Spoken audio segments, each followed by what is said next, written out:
Hello friends, स्वागत है आपका एक नई वीडियो के साथ हमारे चैनल पर। हमने अपनी लास्ट वीडियोस में अकाउंटिंग इक्वेशन टॉपिक का कैपिटल का ट्रीटमेंट और गुड्स परचेज करने से रिलेटेड ट्रीटमेंट एक्सप्लेन किया था। उम्मीद है आपको समझ में आया होगा अगर आपने वो वीडियोस देखी हैं तो। अब की क्लास में, इस क्लास में हम गुड्स की सेल से रिलेटेड ट्रीटमेंट देखते हैं कि अगर गुड्स हम बेच रहे हो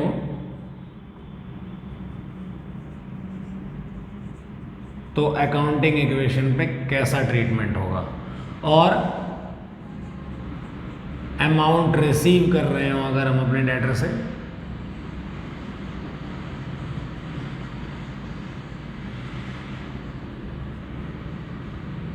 तो क्या ट्रीटमेंट होगा। सिंपल सा ट्रीटमेंट है, जैसा हमने परचेज वाली वीडियो में देखा है या गुड्स परचेज करने से रिलेटेड जो हमने ट्रीटमेंट सीखा है उसका ऑपोजिट ही करेंगे एक तरह से। तो गुड्स सोल्ड, या तो हम गुड्स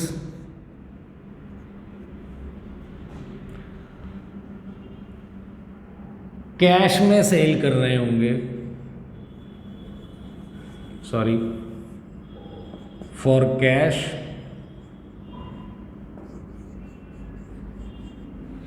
या हम ऑन क्रेडिट सेल कर रहे होंगे। अगर हम कैश में सेल कर रहे हैं तो भी और क्रेडिट में सेल कर रहे हैं तो भी कॉमन ट्रीटमेंट तो है ही ना कि गुड्स बेचे तो है ही हमने।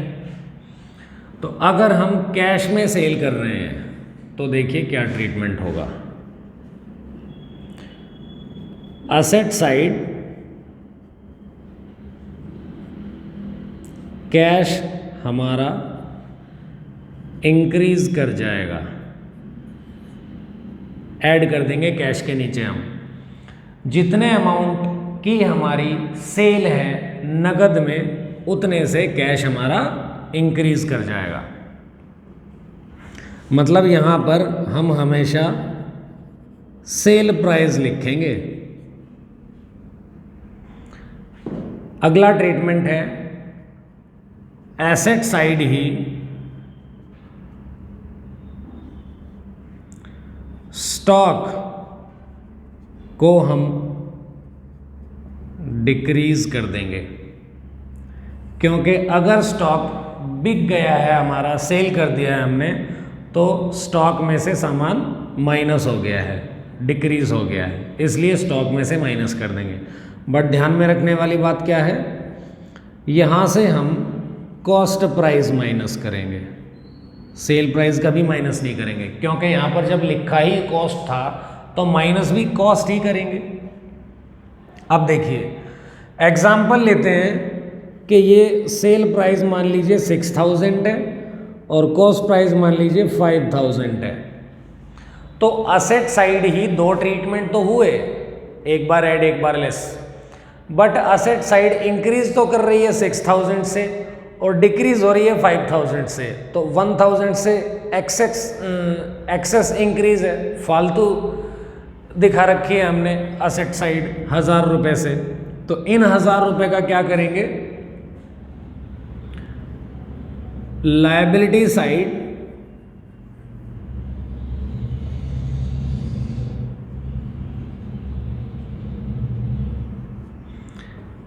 कैपिटल में ऐड कर देंगे इस पैसे को, 1000 रुपये को। मतलब जब भी हमें प्रॉफिट होगा, कोई फायदा होगा, वो कैपिटल में ऐड हो जाएगा।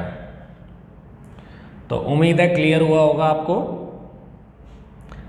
ऐसे ही सेम सा ही ट्रीटमेंट होगा हमारा अगर हम क्रेडिट पे सेल कर रहे हैं तो, क्योंकि आधी चीज़ें सेम ही रहती हैं। अब मान लीजिए हम क्रेडिट पे सेल कर रहे हैं सामान, तो क्या कैश इंक्रीज होगा? क्योंकि अगर हमने उधार पे परचेज की सेल किया है तो कैश तो आया ही नहीं हमारे पास, बट स्टॉक तो गया ही है।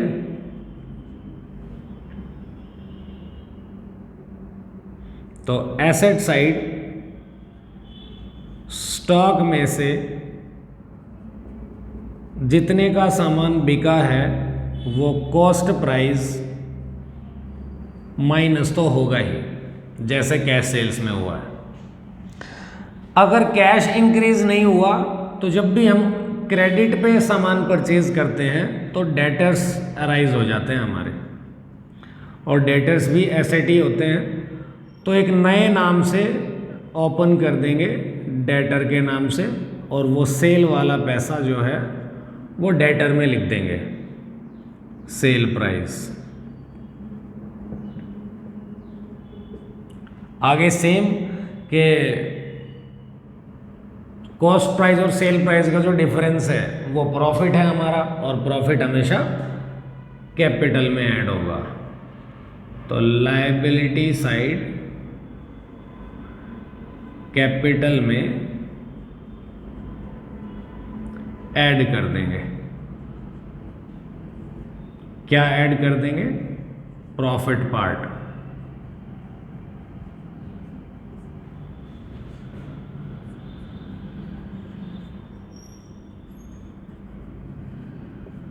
सिंपल सा ट्रीटमेंट था, आ गया होगा आपके समझ में।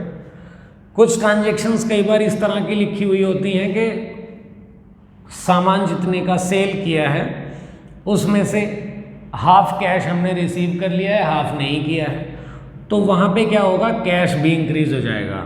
आधे से कैश इंक्रीज हो जाएगा, आधे से डेटर, कॉस्ट प्राइस से स्टॉक, और कैपिटल में सेम रहेगा, जितना प्रॉफिट है वो कैपिटल में ऐड हो जाएगा। अब नेक्स्ट है कि कभी ना कभी ये डेटर्स हमारे पैसे भी देंगे, तो amount received from debtors।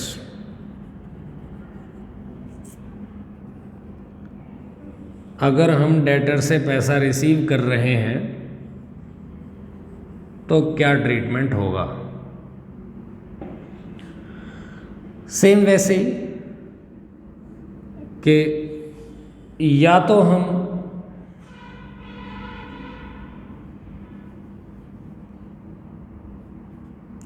Full पैसा या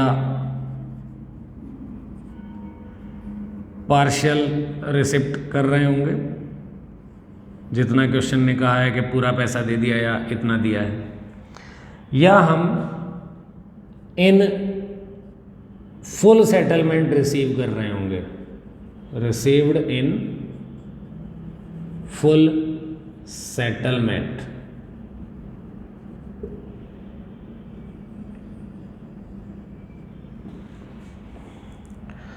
तो जितना भी पैसा अगर हमने रिसीव कर लिया है तो क्या ट्रीटमेंट होगा?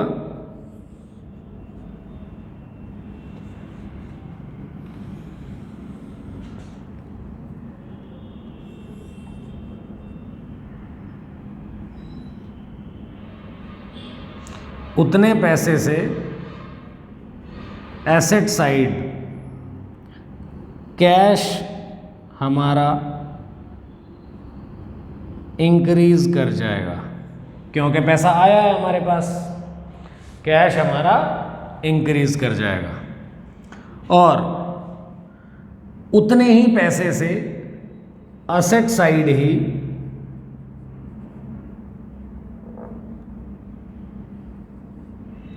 डेटर्स हमारे डिक्रीज कर जाएंगे, क्योंकि अगर हमारे डेटर्स हमें पैसा दे देंगे तो उनका अकाउंट भी तो डिक्रीज करना है। चाहे पूरे पैसे दे दिए हो तो पूरा अमाउंट माइनस कर देंगे और पूरा अमाउंट ऐड कर देंगे, कुछ कम दिया हो तो उतना ही पैसे का ट्रीटमेंट कर देंगे हम जितना कहा है। अब नेक्स्ट, अगर पैसा फुल सेटलमेंट में हमें रिसीव हुआ हो तो देखिए क्या ट्रीटमेंट होगा। एसेट साइड कैश इंक्रीज होगा ही, क्योंकि पैसा आया है। असेट साइड ही डेटर भी डिक्रीज होंगे, क्योंकि उसे पैसा मिल चुका है। अब देखिए, जैसा हमने क्रेडिटर वाले पॉइंट में डिस्कस किया था पेमेंट करते टाइम, सेम अगर हमें हमारे डेटर से 50,000 रुपये रिसीव होने हो, बट हमारा डेटर हमें 48,500 रुपये देकर ही फुल सेटलमेंट कर दे कि 1,500 रुपये नहीं है, फुल अमाउंट क्लोज कर दो, तो आए तो हमारे पास 48,500 ही है, बट हमें डेटर को होल अमाउंट से माइनस करना पड़ेगा। सॉरी, मैंने यहाँ ऐड का साइन लगा दिया है, माइनस। डेटर को हमें पूरे अमाउंट से क्लोज करना पड़ेगा। कैश हमारे पास जितना आया है उतने से ही इंक्रीज करेंगे। अब कैपिटल में, लायबिलिटी साइड कैपिटल में हम इसको माइनस कर देंगे।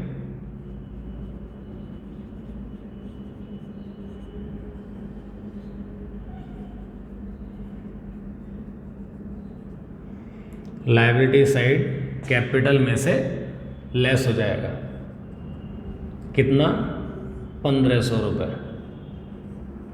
क्योंकि ये लॉस है। यहां उतना अमाउंट ऐड होगा जितना मिला है, यहां होल अमाउंट और वहां लॉस। जितना हमारा लॉस हो गया है उतने से डिक्रीज कर देंगे हम अपनी कैपिटल को। उम्मीद है आपको क्लियर हुआ होगा कि अगर फुल सेटलमेंट में हम पैसा रिसीव कर रहे हो तो क्या ट्रीटमेंट करेंगे। जितना पैसा आया कैश में इंक्रीज, जितना नहीं आया वो लॉस, वो कैपिटल में डिक्रीज, और डेटर को पूरे अमाउंट से क्लोज कर देंगे। स्क्रीनशॉट लेना है तो ले सकते हैं। आगे की कुछ ट्रांजैक्शंस हम सेपरेट वीडियो में डिस्कस करेंगे। Thank you.